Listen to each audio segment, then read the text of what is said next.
अनि दुर्गा परसाईलाई चाहिँ उहाँको चाहिँ गएर थुनिया छ। जस्तै दुर्गा परसाईलाई बोलेको भरमा के हो भन्दा यो तानाशाही सरकार हो, निरङ्कुश सरकार हो। पक्राउ गरेको पहिले पनि गरेको दुर्गा परसाईबाट के खतरा छ बाबा? बोल्नेलाई बोल्न देऊ न। असली शब्द गाली गर्छन् भने त साइबर क्राइम छँदैछ, यसले चाहिँ यसरी गाली गलोज गर्छ भने गाली गलोजमा त सबभन्दा बढी त यही राष्ट्रिय स्वतन्त्र पार्टीकै मान्छेहरूले गाली गरिरहेका छन्। तपाईँलाई मैले भनौँ, एउटा व्यक्तिलाई के भने भन्दा गाली गरे बापत उसले चाहिँ महिनाको 35,000 देखि 45,000 रुपियाँ पाउँछ। गाली गरे बापत। हामी भन्छौँ नेपाललाई 3 महिनामा स्वर्ग बनाउँछौँ। 3 महिनामा हामीले चाहिँ यहाँ चाहिँ हाम्रो बडापत्र बनाएको छौँ। एक दिनमा चाहिँ हामी बस्छौँ, संसद बस्छ हाम्रो। संसदले चाहिँ यो सबै सरकार ढलिहाल्यो भने त चलाउनु पर्यो नि। कसरी चलाउने, के एजेन्डा लागू गर्ने? मन्त्री र मन्त्रालय हुँदैनन्। यो भ्रष्टाचारको मुहानको रूपमा मन्त्री र मन्त्रालय स्थापित छ। रामराज्य मन्त्री र मन्त्रालय हुँदैनन्। चाहिँ सङ्गालो, यो चाहिँ 10 कुराहरूको सङ्गालो छ। राजा एउटा अनिवार्य तत्त्व हो। तत्त्व के त एउटा चाहिँ यो जुन 10 वटा चिज छ नि, 10 मध्ये एउटा चिज हो। आफ्ना मान्छेलाई केही नगरी जतिसुकै अपराधी भए पनि, जतिसुकै भ्रष्टाचारी भए पनि,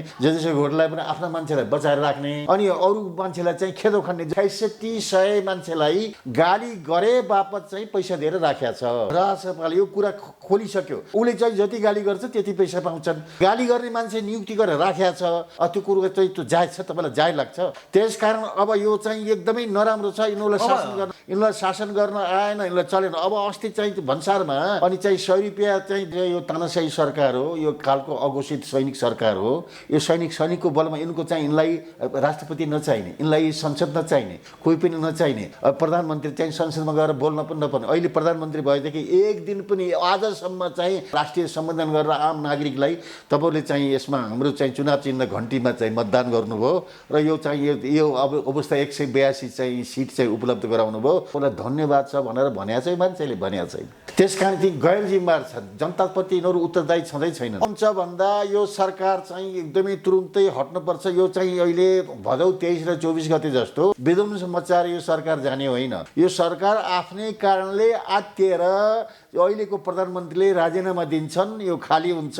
त्यसपछि चाहिँ राष्ट्रिय सहमतिमा चाहिँ राम राज्यको सरकार बन्छ। दुर्गा परसाई पनि लाग्छन्, त्यहाँ स्वागत नेपाल पनि लाग्छन्, अभिषेक जोशी पनि आउँछन्, सुन्दरमणि दीक्षित पनि आउँछन्, यहाँ चाहिँ अब यो सुरेन्द्र केसी पनि आउँछन्, अनि चाहिँ सबै जति पनि चाहिँ व्यक्तित्वहरू छन्, अनि पेशल निरौला, अर्जुन गेवाली लगायत चाहिँ यहाँ चाहिँ अब ध्रुवलाल श्रेष्ठ, अनि चाहिँ त्यो न्युपाने आदि इत्यादि सबैको मिलेर बालकृष्ण न्युपाने र राष्ट्रिय सहमतिको सरकार बन्छ। यसमा राजा पनि हुन्छन्। अनि त्यो हुन्छ अहिले चाहिँ यहाँ अब यो रामराज्यको एउटा चाहिँ डालो छ, एउटा चाहिँ गुच्छा छ, अङ्गुरको गुच्छा जस्तो गुच्छा छ। त्यहाँ चाहिँ 10 वटा चिज चाहिँ अनिवार्य छ। रामराज्य भन्ने साथ अब यहाँ यो चाहिँ यो कल्प वृक्ष जस्तो एउटा चाहिँ त्यो जसले जे माग्यो त्यस्तै खालको। त्यसमा केही एक त पहिले 1 नम्बरमा हिन्दू राष्ट्र छ, हिन्दू सम्राट छ, रामराज्य व्यवस्था छ, शान्ति क्षेत्र नेपाल छ, ग्रेटर नेपाल मूल कुरो चाहिँ ग्रेटर नेपाल छ। अनि अर्को कुरा चाहिँ यो आत्मनिर्भरताको कुरो छ। खुला सिमाना बन्द हुन्छ, नागरिकता बन्द हुन्छ, रोहिङ्ग्या यो चाहिँ बाहिर सबै निकाल्नुपर्छ, यो टिओबी टप निकाल्नुपर्छ। यो अमेरिकाले चाहिँ यो हामीलाई आत्मनिर्भर हुन कहिल्यै चाहिँ सहयोग गरेका छैन। अमेरिकन राजदूतावास पनि बन्द गर्नुपर्छ र चाहिँ चीन र चाहिँ इन्डिया छन् मिलेर चाहिँ बस्नुपर्छ। जुन हाम्रो चाहिँ अतिक्रमण भएको छ यो 372 वर्ग किलोमिटर जुन चाहिँ यतापट्टि चाहिँ चुच्चे नक्सामा चाहिँ अतिक्रमण भएको छ, त्यसको अतिरिक्त चाहिँ यो 1800 किलोमिटर चाहिँ लम्बाइमा चाहिँ त्यहाँ 71 स्थानमा चाहिँ 90,000 हेक्टर चाहिँ भूभाग चाहिँ अतिक्रमण भएको छ। त्यो पनि फिर्ता हुनुपर्छ र चाहिँ वैदेशिक रोजगार बन्द हुनुपर्छ। सबै नेपालीले स्वदेशमै काम पाउनुपर्छ। अनि हामी नेपाल आत्मनिर्भर हुनुपर्छ। यिनी कुरा त त्यहाँ अब यो भन्नु नै राम राज्य हो के? नागरिकमा अब हामी यहाँबाट रत्न पार्कतिर जाँदैछौँ, कतै जाँदैछौँ, पिसाब लगायो भने चाहिँ त्यहाँ 10 रुपियाँ 20 रुपियाँ तिरेर पैसा नभएसम्म चाहिँ पिसाब नगर्ने अवस्था छ। त्यति पिसाबको व्यवस्था त यिनीहरूले गर्न सकेका छैनन्। तपाईँ 5 वर्ष शासन गर्ने भन्नुहुन्छ। अर्को कुरा तपाईँ पशुपतिमा जानुहोस् त चाहिँ लाइन छ भिखारीहरूको। के यो नेपाल भिखारीहरूको देश? म त हिजो त त्यहाँ पशुपति गएर आएको। त्यहाँ चाहिँ त अब चाहिँ 400-500 चाहिँ त्यो भिखारीहरू लाइन लाएर बसेको देखेँ मैले। थपिए अब चाहिँ यो भिखारीहरूको देश बनाउने यसलाई। अनि चाहिँ यहाँ आफ्नो जनताका चाहिँ अप्ठ्याराहरू जनताका चाहिँ त्यो नगर्ने, अनि भएका बसेका सुकुम्बासीलाई पनि भगाउने। यिनलाई के भन्नुपर्छ? तिमीहरूको हिम्मत छ भने अब अहिले जग्गा जमिनमा जबसम्म चाहिँ नेपालीको प्रति व्यक्ति आय चीन सर $21,476 बल पुग्दैन, हामीले चाहिँ यो भूमि सम्बन्धीमा चाहिँ यो कारोबार बन्द गर्छौँ। अनि यो भूमिमा चाहिँ किनबेचमा घर बनाउनमा जुन पैसा लगानी हुन्छ त्यो चाहिँ उद्योग धन्दामा लगाउँछौँ। उद्योग धन्दामा यहाँ सिर्जना भएपछि यहाँ रोजगार सिर्जना हुन्छ। रोजगार भएपछि संसारका चाहिँ यो फैलिराखेका चाहिँ जुन खान नपाएर नेपालीहरू संसारभरि चाहिँ भौतारिएको अवस्था छ, यसलाई फिर्ता ल्याउने, सबैलाई स्वदेशमै अनिवार्य गर्ने, अनि सैन्य शक्ति हाम्रो बलियो बनाउने। अब यहाँ सोडिङ वागले के भनेका छन् भन्दा त्यहाँ अहिले अर्थमन्त्री छन्, क्रिस्चियनको पोसाक लगाएर हिँड्छन्। अनि यिनले के भन्छन् भन्दा अब चाहिँ यो नेपाल चाहिँ इन्डियन स्टेट हुनुपर्छ, अनि चाहिँ इन्डियन प्रभुत्व स्वीकार गर्नुपर्छ, सेनाको सङ्ख्या अब यताउता 25,000 बनाउनुपर्छ। हामी त्यसरी चाहिँ देशको साखर हुन्छ। देश जङ्गाउने भन्दा पनि सेनामाथि आफ्नो परमाधिपतिको चाहिँ वंश विनाश गर्ने पुरानो छ। 2058 साल जेठ 19 गते त्यो चाहिँ एउटा छ। त्यसपछि चाहिँ 23 र 24 को क्रान्तिमा जो चाहिँ प्रधानमन्त्रीलाई राजीनामा माग्ने पनि सेनै हो। र चाहिँ यहाँ आगजनी हुँदाखेरि त्यही चाहिँ सिंहदरबारभित्रै त्यहाँ गढ छ। त्यो गढ त्यहाँ आगो जनी यतातिर आगजनी भएको छ, उता हेरेर बसेको छ। त्योभन्दा इतिहासमा लाजमर्दो अवस्था के हुन्छ? र चाहिँ जस्तो करनी उस्तै चाहिँ भर्ने, जस्तो देखाएको छ त्यस्तै बोल्दा सेनाको आलोचना गरेको ठहर छ। ए बाबा आगजनी भयो भन्न हामी नेपालीले नपाउने? सिंहदरबार डढ्यो, सर्वोच्च डढ्यो, संसद भवन डढ्यो, अनि सेना त्यहाँ कहाँ छ हेरेर बस्यो। अनि चाहिँ यहाँ मेयर छ, त्यो मेयरले चाहिँ दमकल पठाउँदैन। यसरी चाहिँ यिनीहरू गैर जिम्मेदार भए, यिनीहरूको रोबरमा यिनीहरूको आँखाको अगाडि सबै डढ्यो भन्न हामी नपाउने? यति भन्दा के को पक्राउ गर्छ? हामी त चाहिँ देशभक्त स्वाभिमानी राष्ट्रवादी हो। अर्को कुरा यहाँ सेनाको अहिले यहाँ के आछ भन्दाखेरि ऱ्याप गीत। अब जस्तै अब यो ठुलो ऱ्यापर चाहिँ बालेन, तँले के भनेको छ सेनालाई ऱ्याप बनाऊ भनेर त ऱ्याप गीत पो सेनाले चाहिँ अहिले जारी गरेर ऱ्यापमा पो सेना चाहिँ मनोरञ्जन गरिराखेको छ। यस्तो किसिमको उटपटाङ देश हो। जबकि उसले चाहिँ मानार्थ चाहिँ इन्डियन सेनाको नेपाली सेनालाई साइज नेपाली सेना बनाउने, सङ्ख्या 5 लाख बनाउने, अर्धसैनिक बल विकास सेना, औद्योगिक सेना, पर्यटक सेना, कृषि सेना गरेर 5-5 लाख गरेर 20 लाख अर्धसैनिक बल बनाउने, प्रत्येक चाहिँ नागरिक प्रत्येक घरमा चाहिँ हेरेर लोग्ने मान्छे भएको महिला चाहिँ हेरेर त्यहाँ सैन्य तालिम दिने र हामी सबै सशक्त रूपमा बस्ने। त्यसो भयो नभएसम्म हामी चाहिँ सैन्य शक्तिमा सबल नभएसम्म चाहिँ हाम्रो सीमा सुरक्षा गर्न सक्दैन। तपाईँको सरकारको चाहिँ यो हामी संविधान मान्छौँ, यो 72 सालको संविधान मान्छौँ, संविधान अदिन्छौँ। सरकारले रक्षा मन्त्री छ, त्यहाँ चाहिँ प्रधानमन्त्री छ, तिनीहरूले चाहिँ त्यहाँ सुरक्षा परिषद छ, त्यहाँ चाहिँ तिनीहरूले निर्णय गरेपछि हामी जान तयार छौँ भन्छ। यिनीहरूले चाहिँ निर्णय गरेर पठाउँदैन त। निर्णय गरेर उहाँ सीमामा चाहिँ त्यो चुचे नक्सा चाहिँ कुम्बा क्षेत्रमा त्यहाँ खट्ने छैन त, यहाँ ऱ्याप बनाएर चाहिँ ऱ्यापमा उफ्रिराखेको छ त। अनि कसरी चाहिँ देशको चाहिँ सम्बन्ध हुन्छ? अहिले चाहिँ यो चुनावबाट धेरैबाट चाहिँ नेपाली जनताको विश्वास सेनामाथि छैन, किनभने यो विदेशीको छ। अहिले यहाँ के भनेको छ भन्दा अहिले यो चाहिँ जुन अमेरिका छ, अमेरिकाले सेनाको कठालो समात्या छ, सेनाले चाहिँ यतापट्टि चाहिँ यहाँ यो बालेनको कठालो समात्या छ, त्यसरी चाहिँ सञ्चालन भएको छ। यो भन्छ यो चाहिँ घुमाइफिराइ चाहिँ अमेरिकनबाट यो अमेरिकन हुँदै सेना हुँदै गएर चाहिँ अहिलेको सरकार छ। यस्तो सरकारले 5 वर्ष 10 वर्ष बिताउँछ भन्नुहुन्छ, तपाईँले यथार्थ बुझ्नु हुँदैन। 35 वर्ष भन्नुभएको छ होइन, 35 वर्ष आजीवन भन्छ। आजीवन त चाहिँ त्यहाँ अब यो यिनीहरू ऱ्यापरहरूको फोटो टाँसेर धुपबत्ती गरिराखेको भयो त जीवनभर। अनि कसले रोक्या छ त? गर तिमीहरू जीवनभर। अनि अरूलाई चाहिँ राम्रो चाहिँ यस्तै अब दुर्गा प्रसाद जस्ता राष्ट्रवादी नेताहरूलाई अनि चाहिँ पक्राउ गर्ने, निरुत्साहित गर्ने, अनि चाहिँ ऱ्यापरलाई चाहिँ धुपबत्ती गरेर बसिराख। अनि हाम्रो समस्या के हो भन्दा यो बहुदलीय संसदीय व्यवस्था हटाएर नेपाललाई आत्मनिर्भर बनाउनु पर्छ के। अहिले चाहिँ यो जुन चाहिँ सीमा बनाउने प्रक्रियामा छन् उहाँहरू। अहिले सदनको उहाँहरूको काम देख्नु भएको छ। निर्णय उहाँहरू अहिलेको यो जुन चाहिँ सीमामा छ 100 रुपियाँदेखि कस्टम चाहिँ लिनै पर्छ।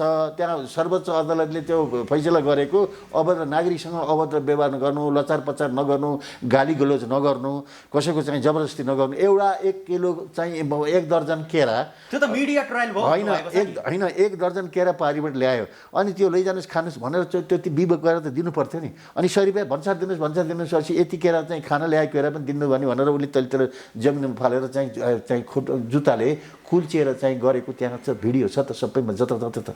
त्यस्तो अविवेक चाहिँ प्रयोग नगर, जनताको सम्मान गर, त्यस्तो अपमान नगर भन्ने कुरा छ। त अब अहिले हामी के भन्छौँ भन्दा अहिले यो सरकारलाई हामी समर्थन गर्छौँ। सुन्नुहोस् त, हामी विरोध मात्रै गर्दैनौँ, राम्रो काममा समर्थन गर्छौँ।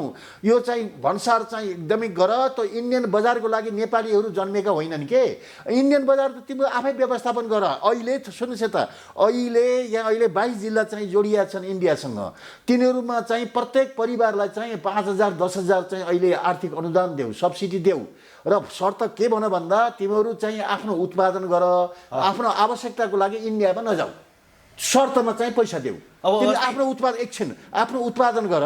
इन्डियामा हामी आत्मनिर्भर हुनु पर्यो कि हामी अहिले परनिर्भर छौँ। अब इन्डियाले चाहिँ भएका 47वटा उद्योग चाहिँ बेचबिखन गरेर चाहिँ हामी सबै बाहिर जाने गरेका छ। उसको चाहिँ उसैमा चाहिँ अब भाँडासाँडा मान्ने, चौकीदारी बस्ने, सिपाही बन्ने चाहिँ गरेका छ। हामी आत्मनिर्भर हुनु पर्यो कि पहिले। आत्मनिर्भर हुनुको लागि त पहिले चाहिँ विदेशी सामान चाहिँ बहिष्कार गर्नु पर्यो, बन्द गर्नु पर्यो। अब नरेन्द्र मोदीले आफ्नो जनतालाई विदेशी सामान चाहिँ प्रयोग नगर भन्ने, हामी नेपालीहरू चाहिँ हामी विदेशी सामान हामी प्रयोग नगरौँ भन्दाखेरि चाहिँ हामी अब इन्डियन विरोधी हुने।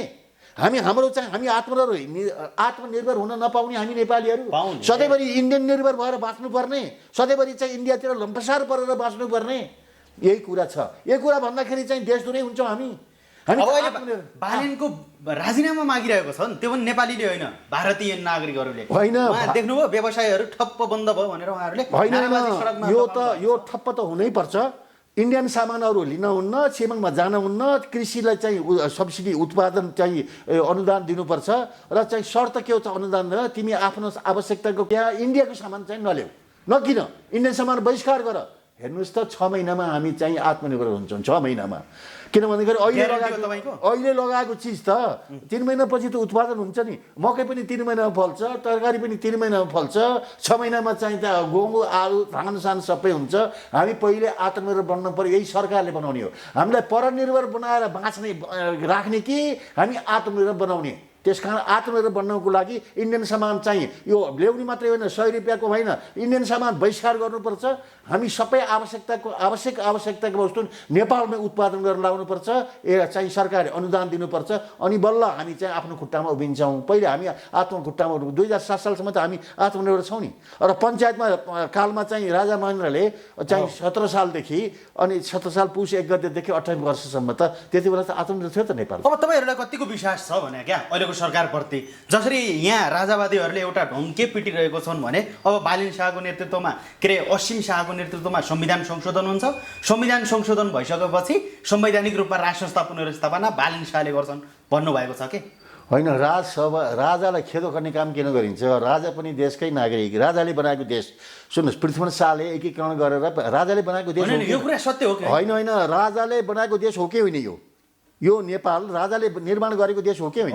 त राजाले गरेको देश गरेको निर्माणमा हामी चाहिँ राजाको सम्मान किन गर्दैनौँ, राजाको अपमान किन गर्छौँ?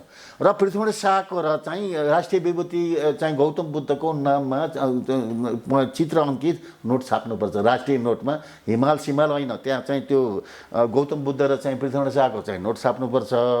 र चाहिँ राजा अनिवार्य छ, राजा पनि एउटा शक्ति, राजालाई उपेक्षा गर्नुहुन्न। राजा पनि चाहिँ यो देशको चाहिँ नागरिक हो होइन, उन्नति प्रगतिमा राजाको पनि योगदान चाहिँ लिनुपर्छ, राजा राख्नुपर्छ। तर राजा राख्दैमा राजा ल्याउँदैमा हाम्रो गरिबी जाँदैन। गरिबीले त हाम्रो एजेन्डा चाहियो नि त। त्यसको लागि चाहिँ हाम्रो चाहिँ हामी कसरी सम्पन्न हुने? हामी चाहिँ चीन सर चाहिँ हामी 2 वर्षमा चाहिँ हामी प्रति व्यक्ति आए चाहिँ 21,476 डलर कसरी, त्यो कार्यक्रम चाहियो त। त्यसको लागि त आत्मनिर्भर हुनु पर्यो हो। त्यो खै त एजेन्डा ल्याएको? तपाईँ बालन भन्नुहुन्छ, यो सरकार रासोपा भन्नुहुन्छ, एजेन्डा खै त? एजेन्डा बिना नै रासोपाले यत्रो बहुमत ल्याएको? एजेन्डा बिना नै यो त चाहिँ हामी यसो गर्छौँ उसो गर्छ। यिनीहरूले पहिले चाहिँ यत्रो चुनावमा चाहिँ धाँधली भयो। अब यो चाहिँ त्यो बक्सा साट्ने कुरा भयो, सेना पनि त्यहाँ मुछियो, अनि चाहिँ यहाँ पैसा जसको पैसा छ त्यही मात्रै चुनावमा लड्न पाउने, पैसा नहुने मान्छे तपाईँ हामी टुवा पर हेर्नुपर्ने अहिलेको चुनाव पद्धति छ, चुनाव प्रणाली छ। यसको लागि डिजिटल प्लेटफर्ममा आधारित, इन्टरनेटमा आधारित चाहिँ सबैको चाहिँ 66 लाख झन्डै परिवारमा चाहिँ वाइफाई जोडिदेऊ, सरकारले फ्रीमा जोडिदेऊ। आधा चाहिँ जसले उपभोग गर्छ आधा पैसा जनताले दिने, पहिले सुरुमा सरकारले वाइफाई जोडिदिनु पर्यो, आधा चाहिँ सरकारले जनताले पछि दिने, त्यसरी चाहिँ जोड्ने। अनि चाहिँ त्यो इन्टरनेटमा आधारित चाहिँ त्यो चुनाव प्रणाली गरौँ। त्यही त्यो मोबाइल ट्याब्लेट आकारको मोबाइल देऊ, मोबाइल चाहिँ प्रशिक्षण अब चाहिँ वडामा चाहिँ प्रशिक्षण देऊ। प्रशिक्षण दिएपछि त्यही मोबाइलबाटै एउटा एप थिच्यो, अनि निवेदन जान्छ, बी थिच्यो चुनाव प्रचार हुन्छ, सी थिच्यो मतदान हाल्ने हुन्छ, अनि डी थिच्यो मत काउन्ट गर्ने हुन्छ र प्रमाणपत्र लिनको लागि निर्वाचन विभागमा निर्वाचन आयोगमा जाने, त्यहाँ चाहिँ फ्रेम लगाएको छापछाप लगाएको चाहिँ त्यो राम्रो खालको अनि चाहिँ प्रमाणपत्र दियो तिमी चुनाव जित्या छौ भनेर सम्मान गर। त्यसो भए पनि चाहिँ जनता जनार्दन यहाँ कुरा के छ भन्दा जनता हामी निर्णायक हुन पाउने हाम्रो चाहिँ जन्मसिद्ध अधिकार हो। तर त्यहाँ यहाँ जसको पैसा छ त्यही मात्रै निर्वाचनमा जान पाउने, जसको पैसा छ त्यसले मात्रै न्याय पाउने, पैसा नहुने मान्छे अन्यायमा मर्नुपर्ने, जसको पैसा छ त्यसले मात्रै उपचार पाउने, पैसा नहुने मान्छे त्यतिकै बिना उपचार अकालमा मर्नुपर्ने, अनि चाहिँ जसको पैसा छ त्यसले मात्रै अहिले यहाँ के इन्टरनेसनल बोर्डिङ स्कुल यहाँ छन्, विदेशी बोर्डिङ स्कुललाई पहिलेको सरकारले बजेट गरेको थियो, महिनाको 1 लाख चाहिँ तिनीहरूले चाहिँ फिस असुल्छन्। यो बालन सरकारले त्यो इज्जत दियो, ल तिमी चलाऊ भन्यो। कोबाट चलाएको रहेछ त यो? अमेरिकनहरूबाट चलाएको रहेछ, विदेशीबाट चलाएको छ। तपाईँ गम्भीर आरोप लगाउँदै हुनुहुन्छ है? गम्भीर होइन, अहिले यहाँ दिइसक्यो अध्यादेश मार्फत चाहिँ ल तिमीले चाहिँ छुट भनिसक्यो। अध्यादेश चाहिँ आएका जारी भयो कि भनेर तपाईँले हेर्नु भएको छ कि? अध्यादेश उहाँहरूले अध्यादेश ल्याउनु भएको त सर्वोच्च अदालतले उहाँलाई फिर्ता पठाइदिनु भएको छ कतिपय फिर्ता दिने त छ। अहिले चाहिँ त्यो आइबी स्कुलहरू सबै चाहिँ महिनाको 1 लाखसम्म चाहिँ त्यो फिस खाने स्कुलहरूले चाहिँ वैध मान्यता पाइसके, चलाउन पाइसके, त्यो राष्ट्रगति काम हो कि होइन? जबकि के हुनु पर्थ्यो भन्दा निजी र चाहिँ सरकारी दुई तहमा चाहिँ स्कुल शिक्षा छ कि छैन? र परीक्षा एउटै छ, फेरि परीक्षा एउटै छ, अध्ययन दुई तहमा हुन्छ। जबकि त्यो चाहिँ निजीलाई पनि सामाजिकरण गर्ने, चाहिँ त्यो सरकारीलाई पनि चाहिँ यता सामाजिकरण गरेर दुईटैलाई एउटै शिक्षा बनाएर एउटै प्रणाली अनुसार त्यो चाहिँ शिक्षा प्रणाली चलाउनु पर्ने। अनि त्यहाँ त्यो शिक्षक दरबन्दी प्रणाली छ, यसलाई खारेज गर्नुपर्ने र चाहिँ विद्यार्थी योग्यता प्रणाली लागू गर्नुपर्ने। जसले चाहिँ परीक्षा पास गर्छ त्यसले पैसा पाउने, परीक्षा पास नगरेलाई पैसा नपाउने व्यवस्था भनेको त्यो चाहिँ यो योग्यता प्रणाली चाहिँ यो प्रणाली हो, त्यो गर्नुपर्ने। शिक्षामा चाहिँ यो पश्चिममा क्रिस्चियन शिक्षा छ, अहिले अहिले त व्यापारीकरण शिक्षा छ, व्यापारीकरण छ। अहिले सरकारी विद्यालयहरूको भर्ना अस्तिसम्म बन्द थियो, प्राइभेट विद्यालयमा ताकि भर्ना अब अहिले के छ, त्यहाँ अहिले पञ्चायत कालमा शिक्षा र स्वास्थ्य क्षेत्र चाहिँ सरकारले चलाउँथ्यो, सामाजिक क्षेत्रमा चाहिँ गनिन्थ्यो। अहिले जो शिक्षा र स्वास्थ्य क्षेत्रलाई चाहिँ निजीकरण व्यापारीकरण गरियो र चाहिँ शिक्षामा चाहिँ बोर्डिङ स्कुल खोले, स्वास्थ्यमा चाहिँ नर्सिङ होम खोले, अत्याधिक मात्रामा चाहिँ नेपाली जनताको शोषण भयो। र त्यहाँ अब बोर्डिङ चाहिँ त्यो जुन नर्सिङ होमहरूमा त्यो निजी अस्पतालहरूमा भर्ना भएका चाहिँ बिरामीहरू भर्ना भएपछि चाहिँ त्यहाँ प्राण गयो, मृत्यु भयो। मृत्यु भएपछि चाहिँ जबसम्म चाहिँ उनको सुरु भयो पैसा आउने, भेन्टिलेटरमा छ भन्ने अनि औषधि ल्याऊ के गर भन्ने 8-10 लाखहरू चाहिँ मान्छे मरिसक्यो, 8-10 लाखको बिल बनाउने, पैसा असुल्ने, पैसा नपाएसम्म चाहिँ त्यो लास चाहिँ रोकेर राख्ने र चाहिँ त्यो बार्गेनिङ गरेर पैसा असुलेपछि फेरि चाहिँ लास दिने, यस्तो खालको अहिले चाहिँ विकृति छ।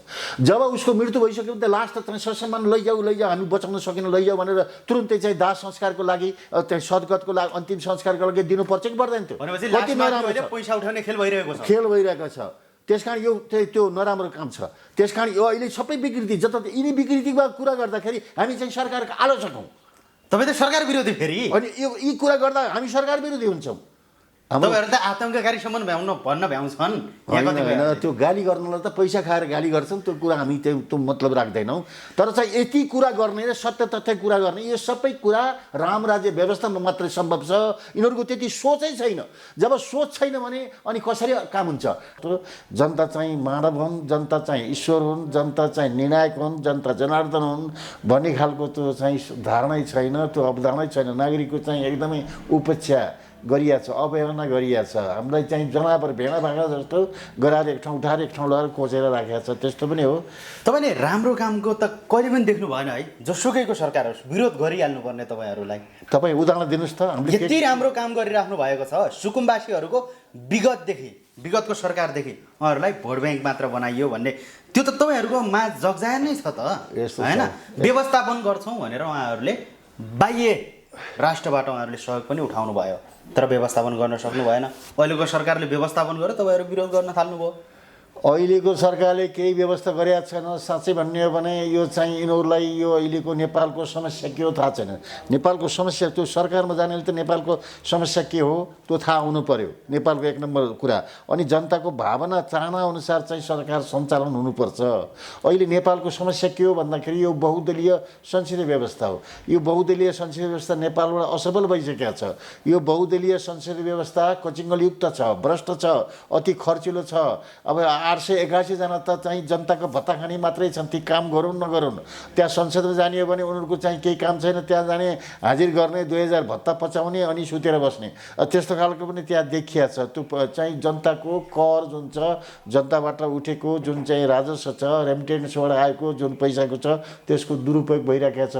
र यो अहिलेको जुन चाहिँ नेपालको समस्या भनेको यो बहुदलीय संसदीय व्यवस्था हो। यो असफलवाद छ। यो व्यवस्था कचिङ्गलयुक्त, भ्रष्ट र अति खर्चिलो मात्र छैन, यो जातपातमा आधारित छ, भेदभावमा आधारित छ, भ्रष्टाचारमा आधारित छ, भागवण्डमा आधारित छ, आरक्षणमा आधारित छ, समावेशी, समानुपातिक, जातीय तुष्टिकरण, धर्मस्था, संघीयता र गणतन्त्र जस्ता विवादहरूमा आधारित छ, विकृति विसङ्गतिमा आधारित छ। त्यस कारण यो व्यवस्था असफल भएको छ। यो व्यवस्था असफल कसरी भयो भन्दा हामीले चाहिँ आर्थिक रूपमा तुलना गरौँ, 2007 सालसम्म नेपाल आत्मनिर्भर थियो, नेपाल निर्यातक देश थियो। हामीले चाहिँ अरूलाई चाहिँ निर्यात गरेर हामी गर्थ्यौँ। हामीले चाहिँ अब कोरियामा पठायौँ, चाहिँ बङ्गालमा चाहिँ त्यहाँ अनिकाल पर्यो, त्यहाँबाट हामीले चाहिँ 1.5 लाख चाहिँ मेट्रिक टन चाहिँ धान चाहिँ निर्यात गरेका छौँ। जापानलाई चाहिँ 6000 मेट्रिक टन चामल निर्यात गरेका छौँ। अब बङ्गलादेशमा त्यति बेला थिएन, पाकिस्तानमा चाहिँ दाल निर्यात गरेका छौँ। हामी निर्यातक कम्पनी थियो, आत्मनिर्भर थियो। तर त्यो 2007 सालसम्म नेपाल र दक्षिण कोरियाको आर्थिक हैसियत एउटै थियो। अहिले उसको $50,070 प्रति व्यक्ति आएछ दक्षिण कोरियाको, त्यति प्रगति गर्यो। चीन चाहिँ अब त्यति बेला चाहिँ चीन हामीभन्दा गरिब थियो, नेपालभन्दा गरिब थियो चीन। चीन चाहिँ जापानबाट चाहिँ सन् चाहिँ 1949मा स्वतन्त्र भयो र अहिले चीनले त्यहाँदेखि अहिलेसम्म उसको $21,476 प्रति व्यक्ति छ। तपाईँको नेपालको चाहिँ जम्मा $1,527 छ। भनेपछि यो व्यवस्था असफल भएको हो कि होइन? र यो अहिले भाँड भैलो छ एकअर्कालाई चाहिँ। फेरि यो व्यवस्थाले हामीमा नेपालीमा विभाजन ल्यायो। त चाहिँ फलानु पार्टीको भन्ने एकअर्कालाई सहयोग गर्ने, विकास निर्माणमा पनि यो उपाय काम गऱ्यो भने चाहिँ, जस्तै एउटा उदाहरण दिन्छु, झापाबाट चाहिँ उतातिर चाहिँ बुधबारतिर कता जाने एउटा सडक थियो। अनि त्यहाँबाट काङ्ग्रेसको सरकार थियो, काङ्ग्रेसले यो सडक खोल्नु पर्यो त्यहाँ भन्यो, एमाले भन्यो यो चाहिँ त्यहाँ सडक खन्न दिनुहुन्न, उसको एक काङ्ग्रेसको राजनीति बलियो हुन्छ, उसको जनाधार बन्छ, त्यस कारण दिनुहुन्न, विरोध गर्यो। फेरि चुनाव भयो, फेरि एमाले चाहिँ सत्तामा गयो, काङ्ग्रेस बाहिर गयो, फेरि कुरा त्यही सडकको उठ्यो। अनि फेरि अब सडक त सबैलाई आवश्यकता छ, हामी तिम्रो जस्तो विरोध गर्दैनौँ, सडक बनाऊ भने। त्यस्तो विकासमा पनि बाधक बनिएको छ। यो व्यवस्था विकासमा बाधक छ। यो देश पछि पर्नु नै यही व्यवस्थाको कारण हो भन्नु होइन। यो व्यवस्था बन्नु भयो त तपाईँले चीन र अमेरिका, इन्डिया र चीनसँग चाहिँ बराबर हुनेमा हाम्रो प्रतिव्यक्ति आयो त बराबर हुनु पर्थ्यो। हामीमा चाहिँ पेट्रोल छ, हामीमा चाहिँ ग्यास छ, हामीमा चाहिँ युरेनियम छ, सबै साधन स्रोत छ, हामीमा बलशाली मिहिनेती चाहिँ जनशक्ति छ, हामीमा बहादुरहरूको देश, वीरहरूको देश हो, हामी चाहिँ विश्व विख्यात छौँ, हामीमा केही कमी छैन। अनि गरिबी किन छौँ त? गरिब किन छौँ भन्दाखेरि व्यवस्थै खराब व्यवस्था भएको हुनाले गरिब छौँ। र अहिले तानतुन गरेर जोडजाड गरेर यो चाहिँ त्यो समय मात्र बिताउने काम भएको छ। र अहिले जान्नेलाई छान्ने भनेर अहिले जुन छ, अहिलेको चुनावले के गर्यो भन्दा यहाँ चाहिँ अब अलगाउवादी भन्नेहरू चाहिँ त्यो मधेसवादी दलहरू पनि बढारिए। अनि चाहिँ जनवादी राज्य व्यवस्था चाहिन्छ, सरबाराको अधिनायकता चाहिन्छ भन्दै चाहिँ माओ र लेनिन चाहिँ त्यो उसको मार्क्सको, कार्ल मार्क्सको हो। अनि तिनीहरू पनि छैनन्। र अर्को कुरा राजावादीहरू भन्ने पनि चाहिँ राजा ज्ञानेन्द्रको चाहिँ त्यो सन्देश मानेनन्। अनि तिनीहरू पनि चाहिँ बढारिकै भन्नुपर्छ। र अर्को कुरा यो चाहिँ यो कम्युनिस्टहरू पनि गए, मधेसवादी पनि गए, राजावादी पनि गए, पुरानो दल पनि गए, र अहिले राष्ट्रिय स्वतन्त्र पार्टी छ। अब यो गयो भने के हुन्छ त भन्दाखेरि नेपालमा वैज्ञानिक राम राज्य हुन्छ। यो त अधार्मिक व्यवस्था हो, नास्तिक व्यवस्था हो।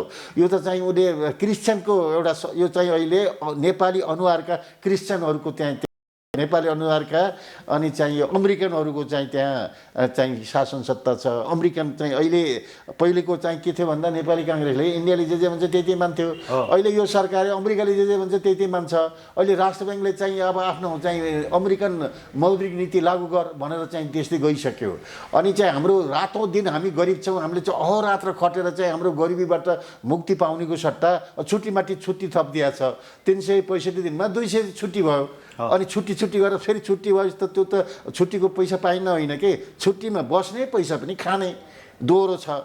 जबकि यहाँ अहिलेको सांसदहरूलाई त्यो छुट्टीमाथि छुट्टी गराउनुभन्दा यहाँ हाम्रोमा चाहिँ राम राज्यमा के हुन्छ भन्दा आफ्नो खाएर अरूको सेवा गर्नुपर्छ, त्यही हो चाहिँ धर्म भनेको त्यो हो। अहिले त अधार्मिकको सरकार छ, धर्मै नमान्ने निरपेक्षवादीहरूको सरकार, धर्मै नमान्नेहरू छन्, अधार्मिक प्रमाण के छ? परमार्थ यत्रो बहुमतको सरकार छ, धर्मै नमान्ने भन्ने हुन्छ भने ल धर्म यिनीहरूले कसरी माने भन्दा निरपेक्ष हटाउन पहिले। धर्म निरपेक्ष भनेको नहुनु हो के, अब धर्म सापेक्ष भनेको धर्म हुनु हो, धर्म निरपेक्ष भनेको निरपेक्ष हटाउन पहिले, तब पो बल्ल तिमीहरू चाहिँ अब यो धार्मिक रहेछौ भन्ने हुन्छ। हामी चाहिँ यो चाहिँ जनसङ्ख्याको हिसाबले 81.19% झन्डै 82% चाहिँ हामी चाहिँ वैदिक सनातन धर्मावलम्बीहरू छौँ। हाम्रो कुरा सुनेको खै त। अब गाईको छ, हाम्रो गाईलाई राष्ट्रिय जनावर पनि भन्यौँ, गाईलाई अर्को अर्थमा चाहिँ लक्ष्मी माता पनि भन्छौँ, तर चाहिँ पशुपक्षी संरक्षण राष्ट्रिय नीति छैन। अब अहिले गाई चाहिँ एकदमै उपेक्षाको अवस्था छ। गाई हाम्रोमा चाहिँ यो धार्मिक अनुष्ठान गर्दाखेरि गाई अनिवार्य छ, किनभनेखेरि दुध दही घिउ त्यो चाहिँ पूजामा लाग्छ। गहुँत र गोबर पनि सबै कुरा पाँचै चिज चाहिँ त्यहाँ प्रयोग हुन्छ। त्यो कहाँबाट मिल्छ? गाईबाट मिल्छ। त्यसरी गाईको संरक्षण गर्नुपर्छ भन्ने हुन्छ। अनि यही व्यवस्थामा चाहिँ त्यहाँ धरानमा चाहिँ गोरु काटेर भिडियो बनाएर खाइराखे। अरे यही व्यवस्थामा भन्नुहुन्छ तपाईँ? अहिलेकै सांसदहरूले भन्नुभएको छ गाई काटेर खान पाउनुपर्छ होइन, त्यही त त्यो सुनुवारले तिनीहरूले गाई काटेर खानु मन छ भनेपछि तपाईँलाई यो चाहिँ यो क्रिस्चियन सरकार होइन भनेर त यही प्रमाण आयो त। यो क्रिस्चियनहरूको सरकार हो, यो चाहिँ अधर्मीहरूको विधर्मीहरूको सरकार हो भन्ने कुरा त यहाँ आयो त। तपाईँले पुष्टि गर्नुभयो त त्यहाँ। त्यसकारण यो जबसम्म चाहिँ यहाँ चल्छ यो चाहिँ चलिरहेको छ। र अर्को कुरा हामी के भन्छौँ भन्दा नेपालको सबभन्दा अहिले हाम्रो आवश्यकता भनेको हाम्रो 1.5 अरब हामी चाहिँ अब वैदिक सनातन धर्मावलम्बीहरूको पहिचान भनेको कहाँ छ भन्दा जस्तै इजरायलमा यहुदीहरूको राष्ट्र हो, इजरायल यहुदी राष्ट्र हो। हामी चाहिँ अब हाम्रो हामी ब्रान्डेड नेम चाहिँ अहिले हिन्दू भन्दै गर्दा हिन्दूहरूको राष्ट्र कहाँ छ? कहीँ छैन। यत्रो चाहिँ 1.5 अरब जनसङ्ख्या छैन। त्यसकारण हिन्दू राष्ट्र कायम गर, चाहिँ हिन्दू सम्राट गर, चाहिँ शङ्कराचार्यहरूले हिन्दू सम्राट भन्दै गर्नुहुन्छ। अधिराज्य भन्नुहोस् अथवा राजा भन्नुहोस् अथवा हिन्दू सम्राट भन्नुहोस्, अब त्यो चाहिँ गर्नुहोस्। अनि चाहिँ रामराज्य व्यवस्था चाहिन्छ। रामराज्य व्यवस्था भनेको बाँच्नको लागि आवश्यकताभन्दा बढी सम्पत्ति जसले आर्जन गर्छ त्यो अपराध हो भनेपछि अहिले के भएको छ? राजनीतिलाई अपराधीकरण, अपराधलाई राजनीतिकरण गरिएको छ कि यहाँ अहिले सबै यहाँ अहिलेको संसदमा सबै धेरै जसो चाहिँ अधिकांश चाहिँ अपराधीहरूको जमघट छ, अपराधीको छ, त्यहाँको सजाय छैन। जस्तै एउटा भनौँ अस्ति चाहिँ संसदमै कुरा उठ्यो, राष्ट्रिय झन्डा चाहिँ यहाँ ओढेर अनि चाहिँ सिंहदरबार संसद भवन अनि सर्वोच्च आगो लगाउँदै हिँडेको देखियो त। तिनीमा चाहिँ यो जुन चाहिँ नीति तथा कार्यक्रममा चाहिँ खै त उल्लेख भएको भन्ने कुरा त संसदमै उठ्यो त। अहिले उहाँले त विदेशी नागरिकमाथि बलात्कार गरेर भुँडी बोकाएर अहिले उहाँ फरार हुनुहुन्छ, हो त, अभियुक्त हुनुहुन्छ। हो, त्यस्ता अभियुक्तहरू त्यहाँ छन्। तिनलाई चाहिँ तुरुन्तै कारवाही गरेर तिमीहरू चाहिँ अपराधी कारवाही गर्नु पर्यो नि त। त्यसकारण त्यो पनि छ। र चाहिँ नयाँ ढङ्गले राज्य व्यवस्था चल्नुपर्छ। अहिले अधार्मिक नास्तिक चाहिँ व्यवस्था छ, अहिले क्रिस्चियनहरूको चाहिँ अधर्मीहरूको व्यवस्था छ। यसलाई धार्मिक रूपमा हामीले चाहिँ धार्मिक रूपमा राज्य चलाउने भनेर हाम्रो तयारी छ कि। अब अन्तिममा अघिदेखि नै तपाईँले यो सरकारको विरोध गर्नुभयो, अब यो सरकारको आयु कति छ ठ्याक्कै भनिदिनुहोस्। तपाईँले त मन्त्रीमण्डल पनि गठन गरिसक्नु भयो आफ्नो तरिकाले, होइन तपाईँहरू बसिराख्नु भएको छ, छलफल गरिराख्नु भएको छ, निरन्तर संवादमा हुनुहुन्छ होइन। तपाईँहरूको पनि एउटा टिम छ, रिसर्च गरिराख्नु भएको छ। अब सरकारको आयु भनिदिनु। यसो छ कि अहिलेको चुनावले सबै दलहरू चाहिँ सिद्धे र अहिले यो जुन सरकार छ यो सरकारले पनि दलविहीन व्यवस्था हो। यो संसद चाहिँ व्यवस्था होइन। यो संसदमा उनीहरू जाने ओर्ने संसद प्रचलन गर्ने होइन। दलीय व्यवस्था चाहिँ खारेज गर्नमा अप्रत्यक्ष रूपमा चाहिँ दलीय व्यवस्था खारेज भइसक्यो।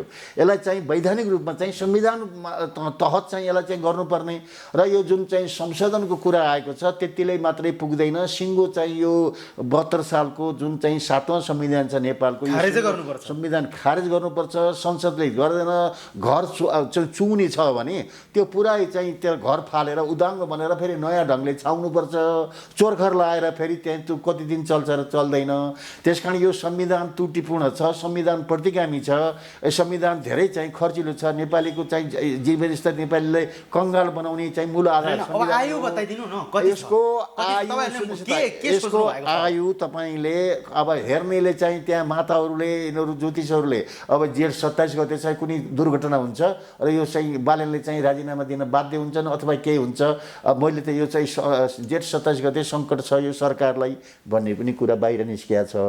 र हामीले के भन्छौँ भन्दा यो असारभित्र यो सरकार आफै जान्छ र चाहिँ अन्तर्राष्ट्रियकरणले अमेरिकाले यसलाई चाहिँ बोकेर हिँडेको छ, तर इन्डियाले यसलाई चाहिँ चाइनाले यो चाइनिजहरूलाई चाहिँ टिबेटियनहरूलाई उचालेर हिँडेको छ।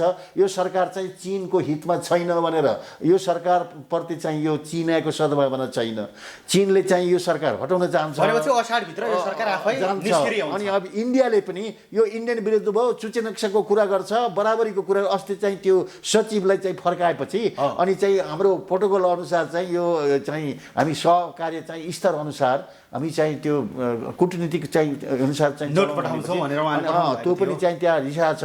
त्यस भएर चाहिँ चाइना र इन्डिया दुवै मिलेर यो सरकार हटाउने र चाहिँ सबै मिलेर सर्वपक्षीय चाहिँ राष्ट्रपति सरकार बनाउने, त्यो भनेको राम राज्य व्यवस्था बनाउने, राम राज्यको चाहिँ अहिलेको 7औं संविधानमा 8औं संविधान जारी गर्ने यो तयारी छ। त्यसमा सम्पूर्ण दलहरूमा अहिले विक्षिप्त भएका, निराश भएका दलहरूपट्टि लागेका, अब दलीय व्यवस्था छैन, दलीय व्यवस्था छोडेर सबै राम राज्य व्यवस्थामा लागौँ र नेपाललाई चाहिँ नयाँ ढङ्गले चाहिँ तुरुन्तै यसको चाहिँ विकास गरौँ, नेपालको काँचो लिफेरौँ, नेपाललाई स्वर्ग बनाऊँ। हाम्रो ऋषिभूमि, तपोभूमि, ज्ञानभूमि, पुण्यभूमि, स्वर्गभूमि हो। स्वर्गभूमिलाई यथार्थमै स्वर्ग बनाऊ। सबै नेपालीहरू एक जाउँ। अहिले राष्ट्रियता एकदमै कमजोर छ, हामीमा एकासँग चाहिँ खुट्टा तान्ने, एकाअर्कालाई अपमान गर्ने छ। हामी सबै नेपाली मिलाउँ र चाहिँ देशलाई जोगाउँ, देशलाई फेरि स्वर्ग बनाऊँ र अहिलेको वैदेशिक हस्तक्षेप कम गरौँ।